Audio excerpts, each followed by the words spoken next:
अहिंसा के अग्रदूत, त्रयकाल दृष्टा, भवी जीवों के तारणहार, शासनेश प्रभु श्रमण भगवान महावीर स्वामी के चरणों में कोटि कोटि वंदन। दीन दुखियों के मसीहा, करुणा के सागर, परम पूज्य गुरुदेव श्रवण सूर्य मदर केसरी श्री मुस्लिम जी महाराज साहब के चरणों में कोटि कोटि वंदन। पाठ पर विराजमान परम श्रद्धेय, परम विदुषी, मधुर व्याख्यान सरल मना पूज्य गुरुदेव जी महाराज साहब के चरणों में कोटि कोटि। धर्म प्रेमी बंधुओं, शीलवती माता बहनों, सर्वप्रथम तो मैं आप सभी को बहुत बहुत साधुवाद, बहुत बहुत धन्यवाद है आपके पुरुषार्थ को, आपकी हिम्मत को। क्योंकि एक समय ऐसा आया चातुर्मास के अंदर जब हमारी परीक्षा हुई, आया था एक समय ऐसा, हम दोनों की परीक्षा हुई, लेकिन अब समय ऐसा चल रहा है जब आपकी परीक्षा हो रही है, लेकिन आपकी हिम्मत इतनी भरी बरसात के अंदर भी आप सभी जिनवाणी को श्रवण करने के लिए, प्रभु महावीर की अंतिम वाणी को श्रवण करने के लिए यहाँ पर पधारे हैं। बहुत बहुत स्वागत है आपका मर्दर केसरी दरबार के अंदर। क्योंकि बंधुओं, जिस भव्य आत्मा की जिनवाणी को सुनने की इतनी चाह होती है, अंतर मन से इतनी भावना होती है कि एक दिन का भी प्रवचन छूट नहीं जाए। हमें जिनवाणी को श्रवण करना है। प्रभु महावीर का निर्वाण कल्याणक नजदीक आ रहा है। प्रभु महावीर की अंतिम वाणी के एक एक शब्द को हमें सुनना है और कर्मों की निर्जरा करनी है। तो समझ लेना चाहिए, यदि ऐसी भावना जागती है तो एक बात अच्छी तरह से दिमाग में बिठा लो कि हमारा मोक्ष नजदीक है। संसार घटाने का कार्य कर रहे हैं, अपनी आत्मा को कल्याण की ओर हम आगे बढ़ा रहे हैं, तभी मन के अंदर भावना जागती है। बाकी ऐसा ठंडा ठंडा मौसम हो, बरसात हो, तो मन में क्या आता है? घंटा भर सो जाए और नींद लेना, बड़ी मस्त नींद आती है। ठंडे ठंडे मौसम में क्या आती है? बड़ी मस्त नींद आती है। लेकिन आपने उस नींद का त्याग करके, उस आलस का त्याग करके यहाँ पर पधारे हैं जिनवाणी को श्रवण करने के लिए। और आपके सामने सर्वप्रथम वर्णन चल रहा है तीर्थंकर प्रभु के अतिशय का।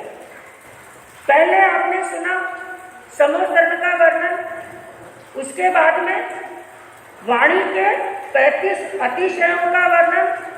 अब प्रभु महावीर के और तीर्थंकर भगवान के जो जीवन के और 34 अतिशय होते हैं, उनका वर्णन चल रहा है, जिनके अंदर आपको बताया गया था जो भी तीर्थंकर होते हैं। क्योंकि ये जितने भी अतिशय, चाहे वाणी के अतिशय 35 अतिशय हैं, चाहे ये 34 अतिशय होते हैं, ये केवल तीर्थंकर भगवान के होते हैं, सामान्य केवलियों के नहीं।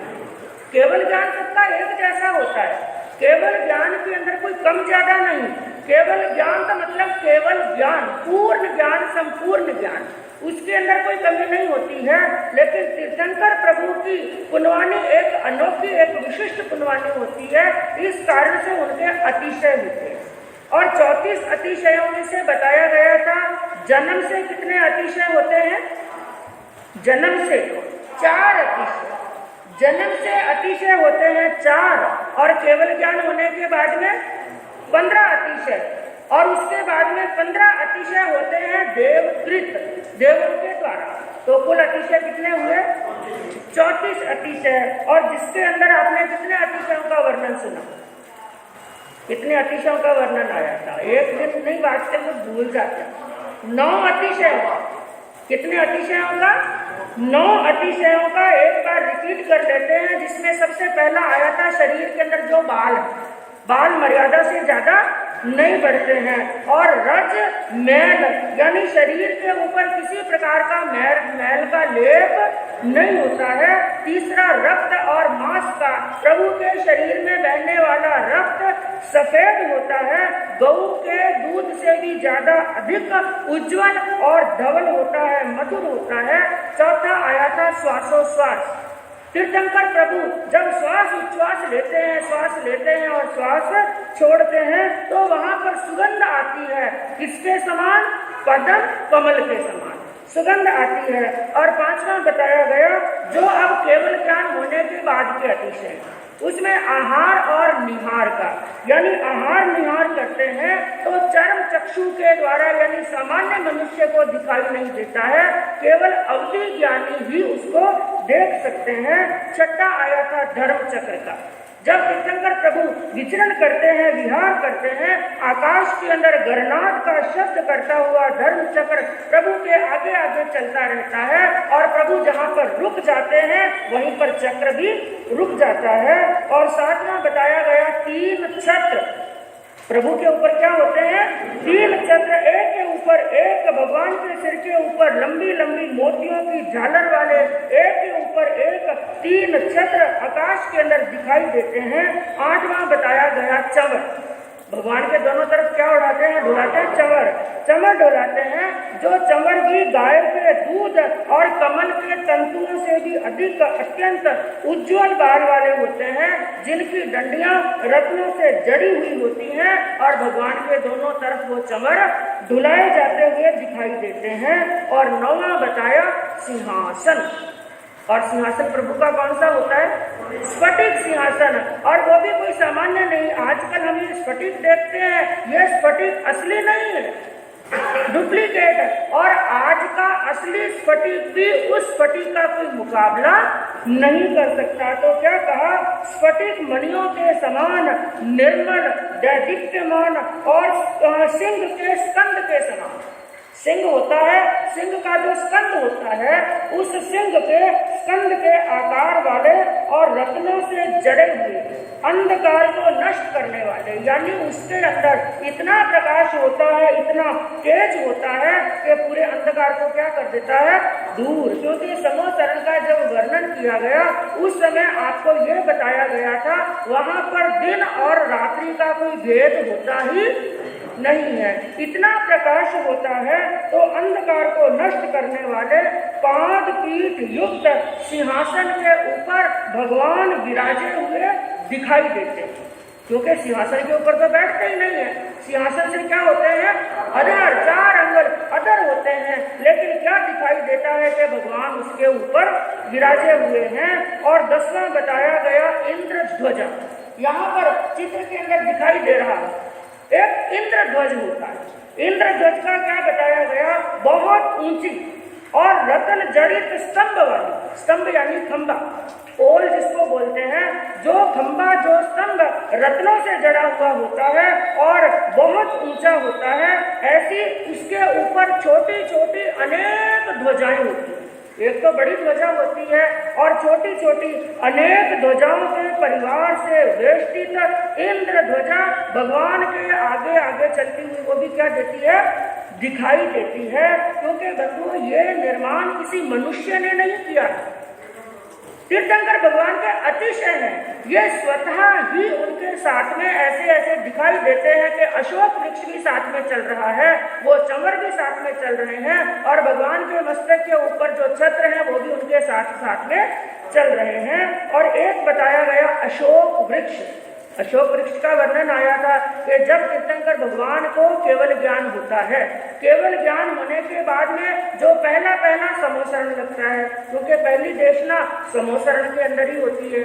तो जिस वृक्ष के नीचे बैठ करके प्रभु को केवल ज्ञान होता है, केवल ज्ञान होने के बाद में देवता क्या करते हैं, उस वृक्ष की एक शाखा को तोड़ करके, कौन सा वृक्ष, जिसके नीचे बैठ करके प्रभु को क्या हुआ, केवल ज्ञान, उस वृक्ष की एक शाखा को तोड़ करके अशोक वृक्ष की डाली पर बांध देते हैं जब प्रभु का पहला समोकरण होता है।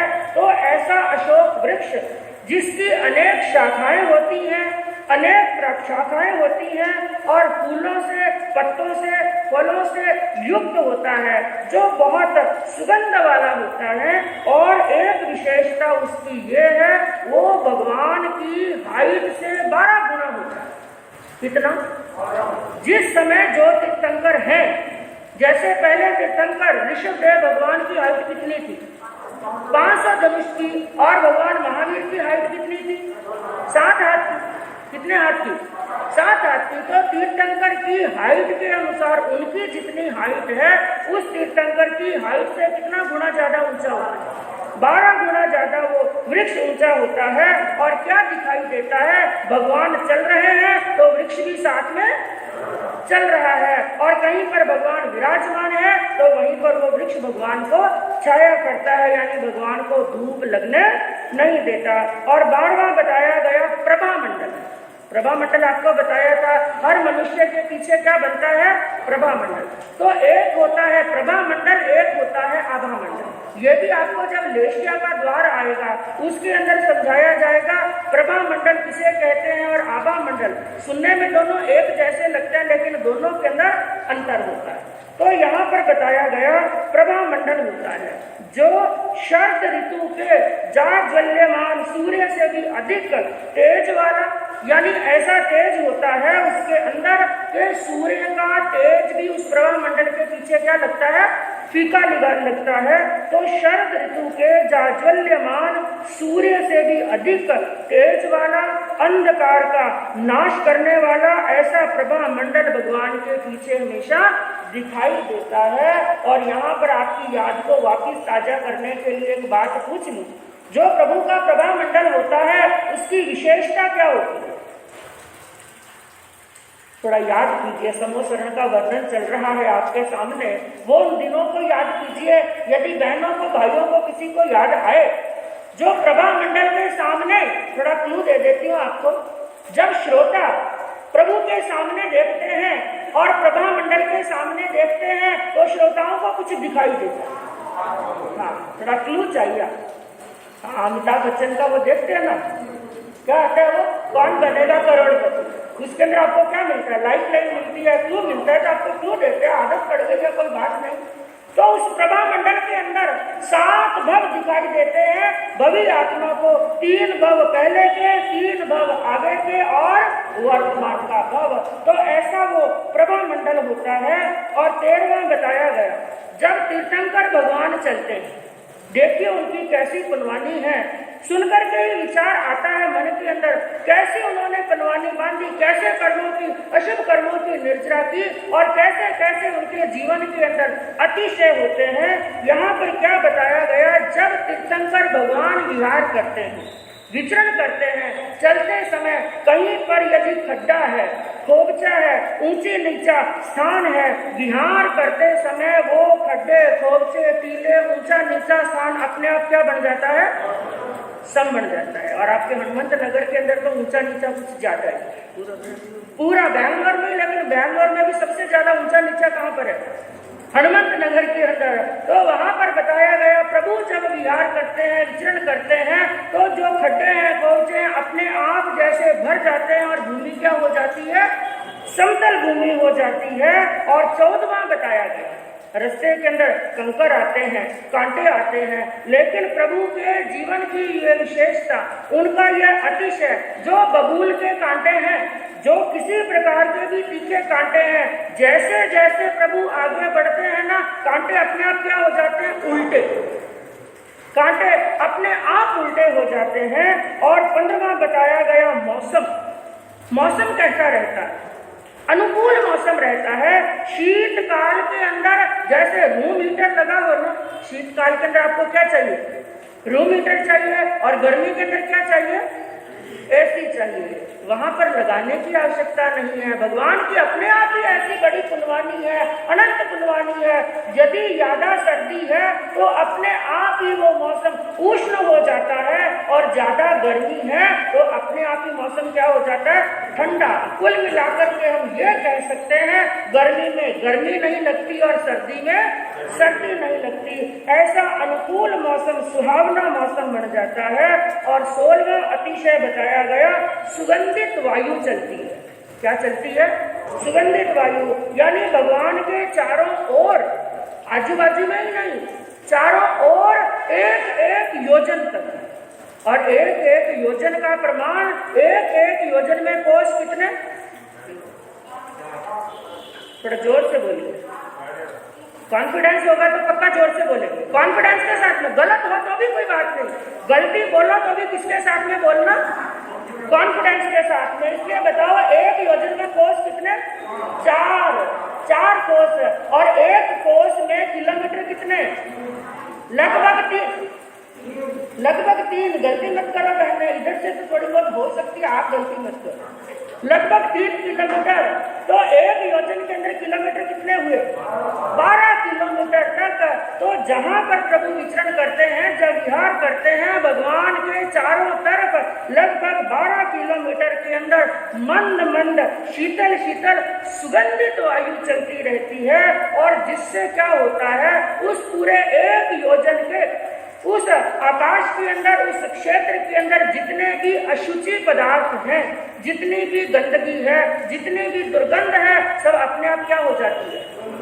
दूर हो जाती है। तो ऐसा होता है सुगंधित वायु, ऐसे अनुकूल बनता है वातावरण। मन के अंदर आप भी सोचते होंगे, हम भी सोचते होंगे कि ऐसा हमारे साथ में भी हो, लेकिन हो सकता है, ऐसी बात नहीं, हो सकता है।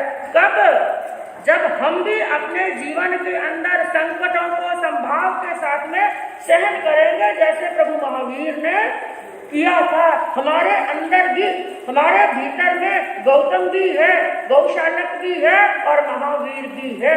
अब हमारे पर यह डिपेंड करता है, हम गौशालक को जगाते हैं कि गौतम को जगाते हैं, कि अपने भीतर में से प्रभु महावीर को प्रकट करते हैं। तो ऐसे अतिशयों का वर्णन प्रभु महावीर के जीवन का, तीर्थंकर प्रभु के जीवन का आता है।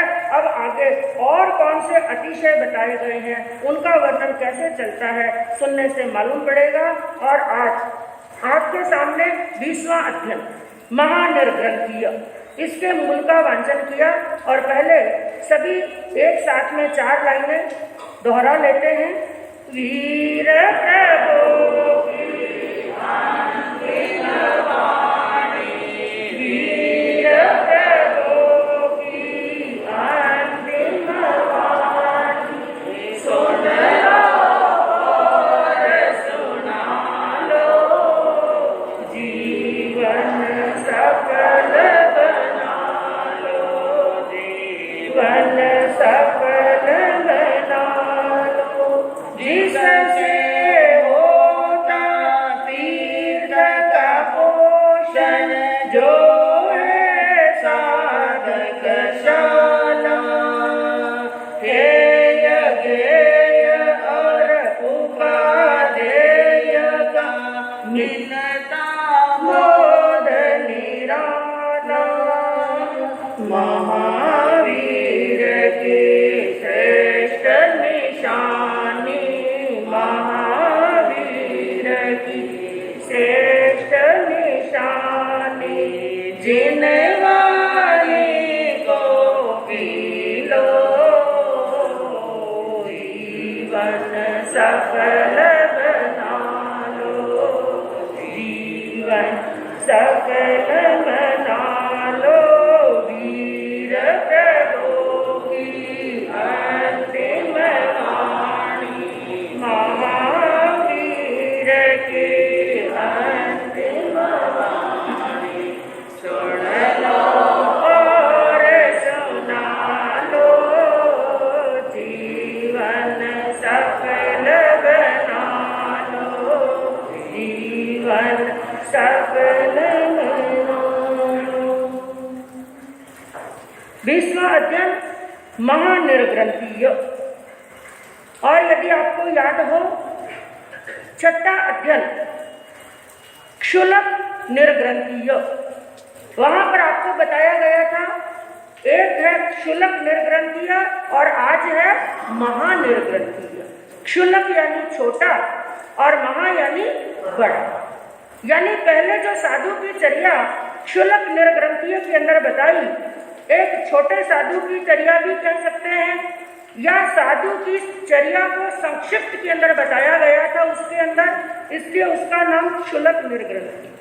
और इस अध्ययन के अंदर विशेष रूप से साधु की चर्या कैसे होती है उसका बड़ा विशद वर्णन यहाँ पर किया गया है।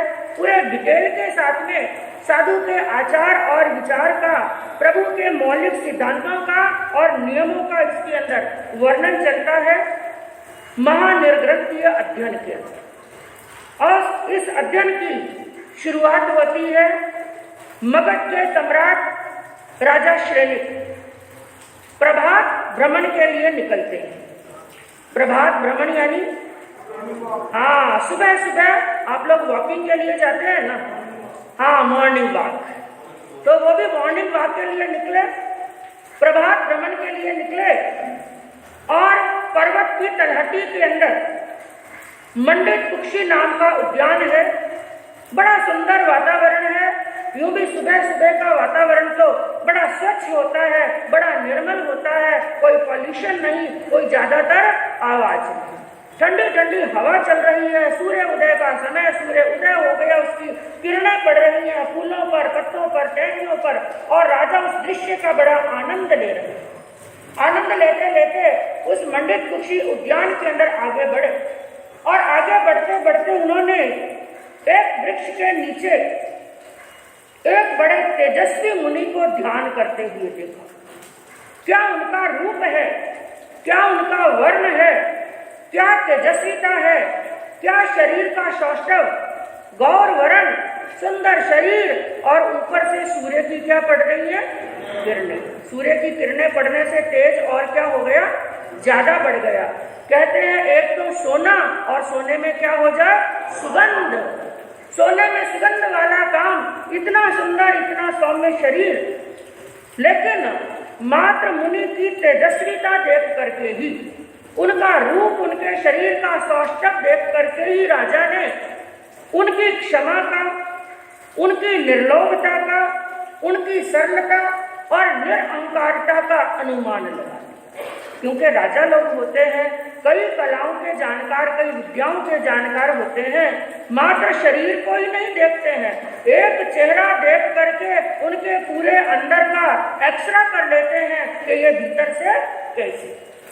तो अंदर से भी वो समझ गए इनके शरीर का जो तेज बता रहा है ये क्षमा को धारण करने वाले हैं। लेकिन उनके सुंदर शरीर को देखा, अचानक ही राजा के मुख से कुछ शब्द निकले। उन्होंने क्या कहा, अहो अन्नो, अहो रूपम, अहो अजस सौमया, अहो खंती, अहो मुक्ति, अहो भोले संग।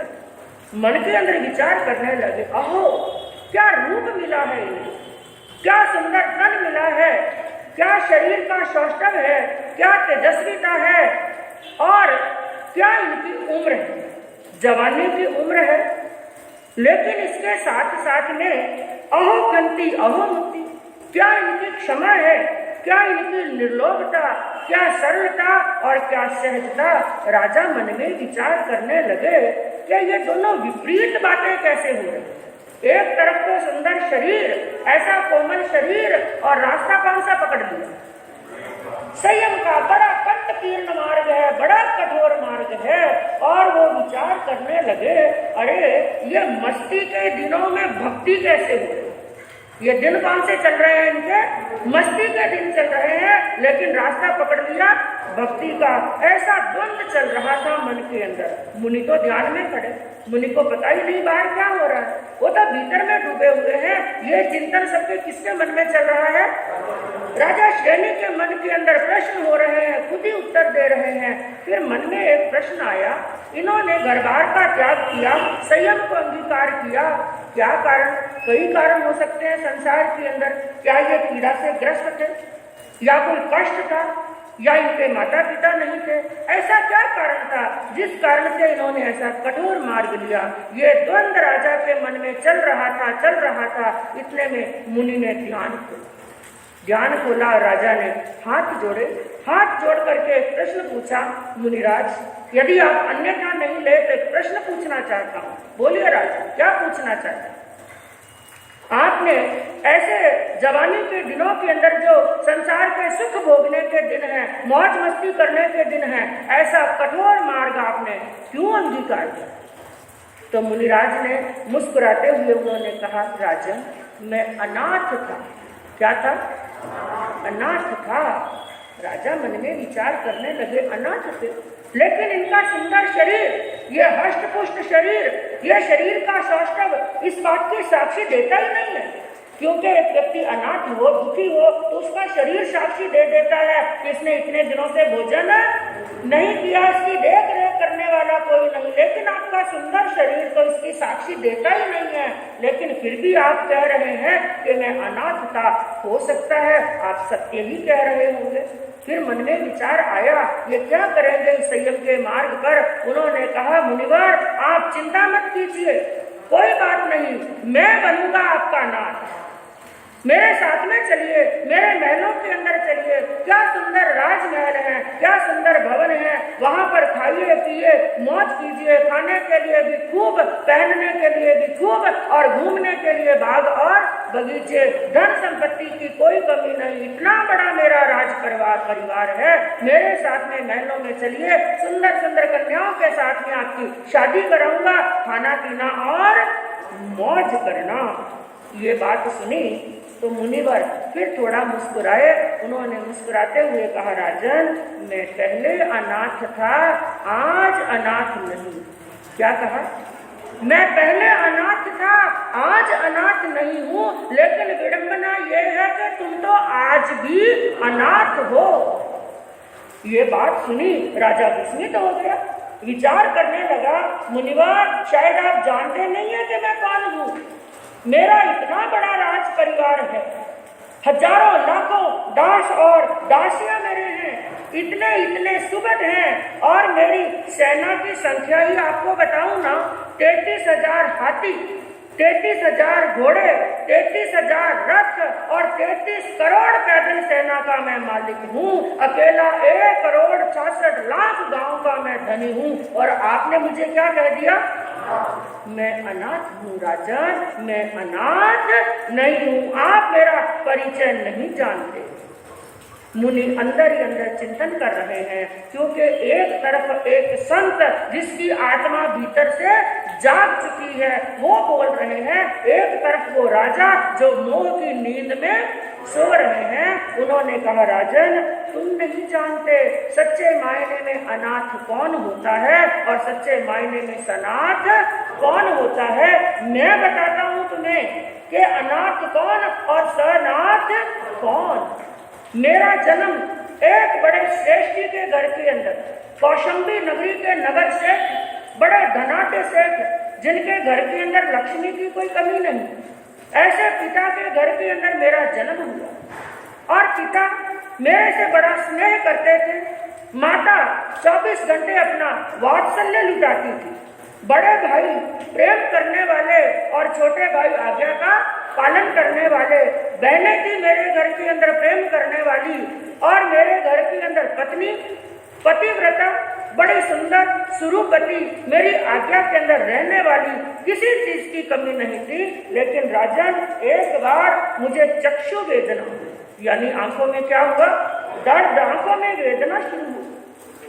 वेदना शुरू हुई तो पिताजी के पास में किसी चीज की कमी नहीं, वैद्यों को बुलाया, हकीमों को बुलाया, औषध कराया, उपचार कराया, दवा दारू सब कराया, लेकिन मेरे असाता वेदना का उदय, मेरे रक्ति भर भी उस वेदना में कमी तो नहीं आई, बल्कि वेदना क्या होने लगी? बढ़ने लगी, बढ़ने लगी। पिता ने तंत्र करने वालों को, मंत्र करने वालों को, यंत्र करने वालों को, झाड़ा फूंका करने वालों को, इतने लोगों को बुलाया, इतना उपचार कराया कि मेरे पिता ने अपना धन पानी की तरह बहा दिया, कोई कमी नहीं रखी, खजाना खाने करने लगे।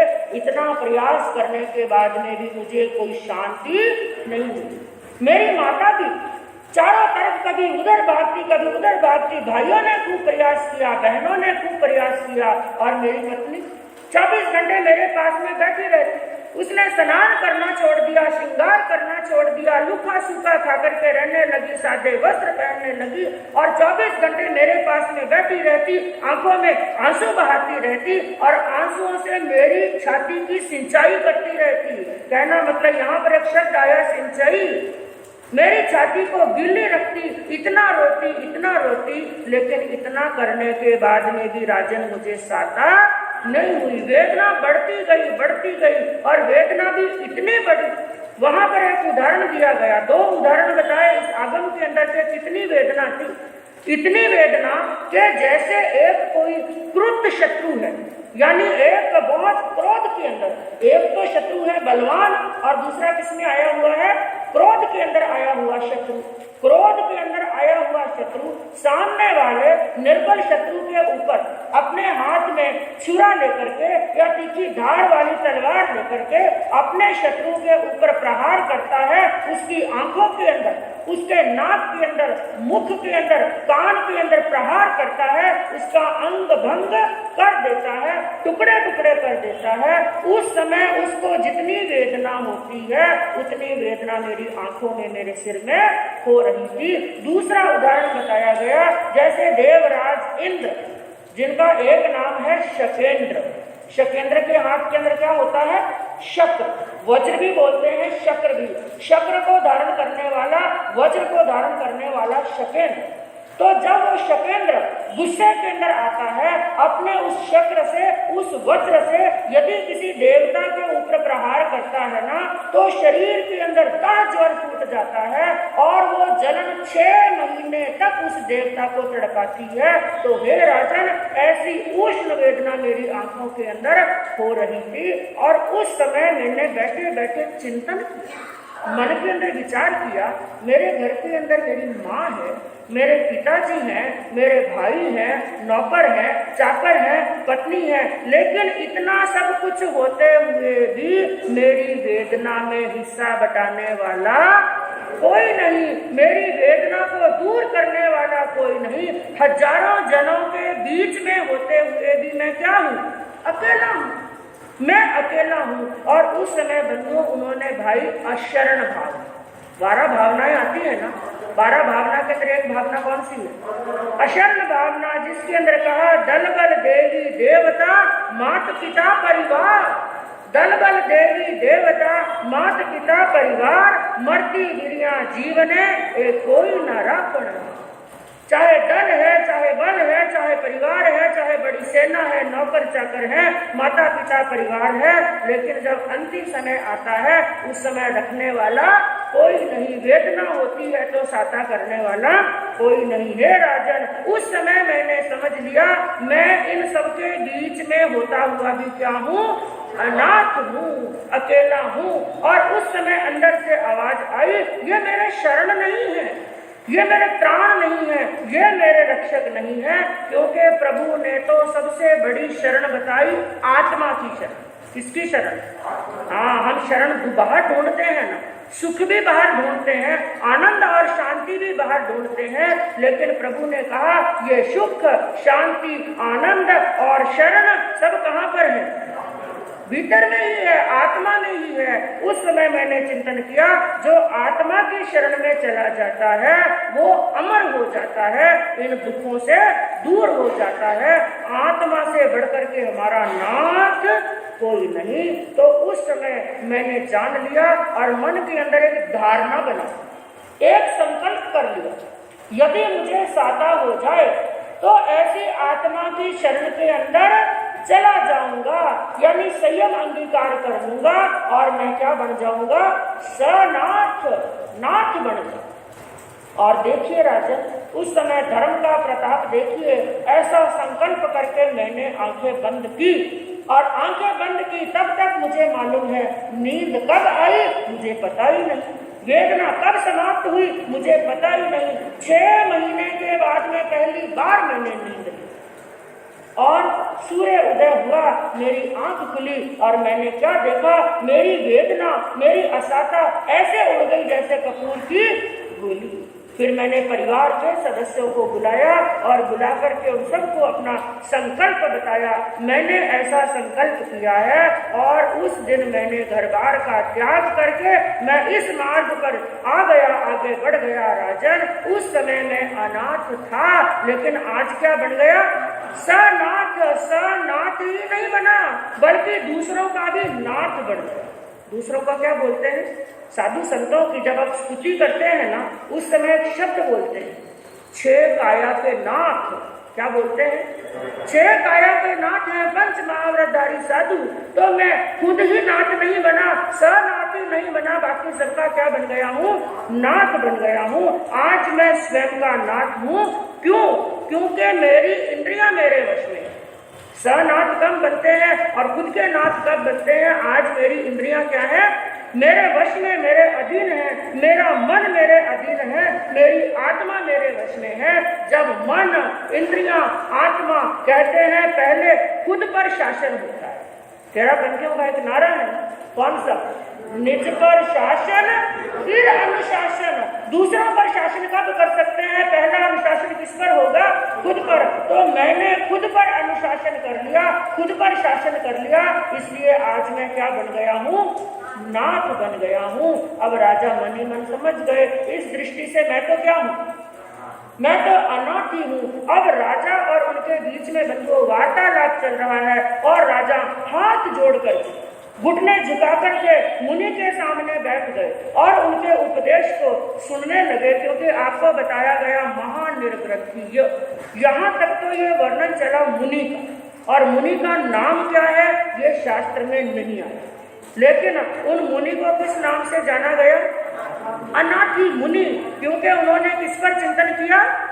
अनाथ और अनाथ पर चिंतन किया, इसलिए नाम पड़ गया अनाथी मुनि। अब अनाथी मुनि की बातें सुनी, उनका उपदेश सुना, राजा श्रेणी की भीतर की आत्मा जाग गई। घुटने टेक करके वहां पर बैठ गए, हाथ जोड़ करके वहां पर बैठ गए। अब आगे मुनि उनको बता रहे हैं, हे राजन, जो ऐसा नाथ बन जाता है, जो ऐसा श्रमण बन जाता है, उस श्रमण का आचार और विचार कैसा होता है? इस अध्ययन के अंदर बताया गया सच्चे साधक का, सच्चे साधु का आचार और विचार कैसा होता है, जिसको 4 लाइनों के अंदर सार निकालते हुए ज्ञानियों ने क्या कहा? पालता जो श्रमण चर्या, पालता जो श्रमण चर्या इंद्रियों को जीतता, पालता जो श्रमण चर्या इंद्रियों को जीतता, अभयदाता बन के सबका जीव रक्षा पालता। आत्मशासन से श्रमण है, आत्मशासन से श्रमण है, नाथ होता स्वयं का, त्राण दे सब प्राणियों को, नाथ होता जगत का, नाथ होता जगत का। जिसने सबसे पहले कहा पालता जो श्रमण चर्या इंद्रियों को जीतता, जो श्रमण बन जाता है, जो स्वयं का नाथ बन जाता है, वो संसार का नाथ बन जाता है। कब? जो सबसे पहले अपनी इंद्रियों को क्या कर लेता है? सबसे ज्यादा दुखी करने वाली कौन? इंद्रियां। इसलिए इंद्रियों के लिए कहा सबसे बड़ी शत्रु भी इंद्रियां और सबसे बड़ी मित्र भी इंद्रियां, सबसे बड़ा शत्रु भी मन और सबसे बड़ा मित्र भी मन। तो सच्चे साधु के लिए क्या कहा? जो इंद्रियों को जीत लेता है और अभयदाता बन के सबका जीव रक्षा पालता, सबके लिए क्या बन जाता है? अभयदाता बन जाता है, जीवों की रक्षा करने वाला बन जाता है। लेकिन जो निर्ग्रंथ धर्म को पाकर के भी उसका पालन करने से कतराता है, वो मुनि जो श्रमण धर्म लेकर के भी उसका पालन करने से कतराता है। दूसरी बात कही, महाव्रतों को लेकर के भी उनका सम्यक पालन नहीं करता है, इंद्रियों का निग्रह नहीं करता है और इंद्रियों के वशीभूत होकर के, रस इंद्रिय के वशीभूत होकर के रस लोलुप बन जाता है। जैसे पाक श्रमणीय अध्ययन के अंदर आपको बताया था, खूब रस लेता है और खाता है, पूरा दिन खाता रहता है, कक्षा से कोई काम नहीं। तो जो रस लोलुप बढ़ जाता है, राग द्वेष आदि बंधनों का उच्छेद नहीं करता है, स्मृतियों और गुप्तियों का सम्यक पालन नहीं करता है, तपस्या से भ्रष्ट हो जाता है, मात्र साधुपना लेता है, इसलिए रोटी कपड़ा और मकान, ये वर्णन आपके सामने आया था। जो अनैष्णीय और अप्रासुक आहार करता है, जो संयमी नहीं होते हुए भी अपने आप को क्या बताता है, संयमी बताता है, ब्रह्मचारी नहीं होते हुए भी अपने आप को ब्रह्मचारी बताता है, ऐसा निर्ग्रंथ बनने के बाद में भी, यानी साधु वेश पहनने के बाद में भी वो अनाथ का अनाथ ही रह जाता है। लेकिन जो इनका पालन करता है, सम्यक पालन करता है, वो संत सबका नाथ बन जाता है, उसे और नाथ ढूंढने की आवश्यकता। तो अब श्रेणिक महाराज जो मुनि के सामने बड़ी श्रद्धा के साथ में बैठे हैं और बंधुओं उस समय कहते हैं, इतनी श्रद्धा से उनकी बातें सुनी, इतनी श्रद्धा से उनका उपदेश सुना, सुनते सुनते राजा की आत्मा भी जाग गई।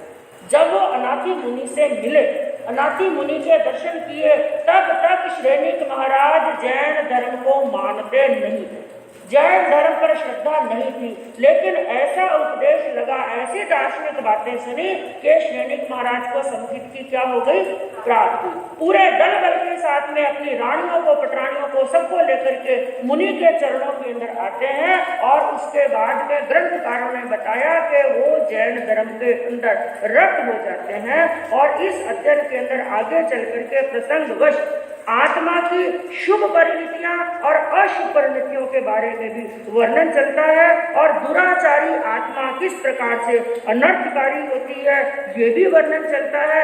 कुशील साधु कौन सा होता है और सच्चा साधु कौन होता है, सनाथ कौन होता है और अनाथ कौन होता है, इस सब का वर्णन बंधु इस अध्ययन के अंदर चलता है।